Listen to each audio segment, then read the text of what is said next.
Өзге де жаңалықтар. Қазмұнайгаз компаниясы тұтынушыларға тек сапалы бензин жеткіземіз деді. Айтуларынша мұнай өнімдері зауыттан тиелгеннен бастап жанармай бекеттеріне жеткенге дейін қатаң бақылауда болады.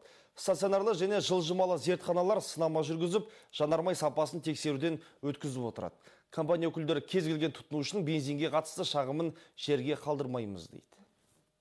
Атырау мен Павлодар, Шымкент, Ресей зауыттарынан тиеліп шыққан мұнай өнімдері алдымен осы зертханаға әкелінеді. Астанадағы орталық мамандары әр көліктегі бензиннің 2 литрін алып сынама өткізеді.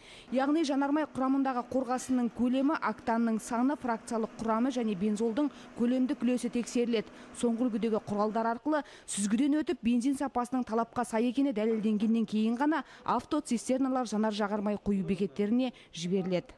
Донести до потребителя. Бар мақсатымыз тұтынушыға сапалы мұнай өнімдерін зауытта дайындалған сапалы күйінде жеткізу.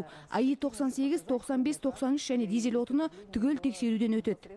Қазмұнайгаз компаниясы мамандары жанар-жағармай құю бекетіне жеткізілген мұнай өнімдерін тағы бір рет тексеруден өткіземіз деп отыр. Өйткені бензин уақытында жеткізілмесе, дұрыс сақталмауы салдарынан сапасы бұзылуы мүмкін. Жанар-жағармай құю бекеттеріне жеткен мұнай өнімдері сапасын тексеру үшін жылжымалы зертхана жұмыс істейді. Арнайы мамандар мұнда да бензин құрамын толықтай қайтадан сараптаудан өткізіп шығады. Созданы были специально для... Бұл зертханалар мұнай өнімдерін тез арада тексеру үшін арнайы құрылған. Яғни жанар-жағармай құю бекетіне жеткенге дейін сақталған уақытында және тұтынушыға жеткенге дейінгі сапасына жауап береміз. Яғни бұл зертханалар тұтынушыдан бензин сапасына қатысты қандай да бір шағым түссе, мобильді зертхана қызметкерлері міндетті түрде тексереміз деп отыр.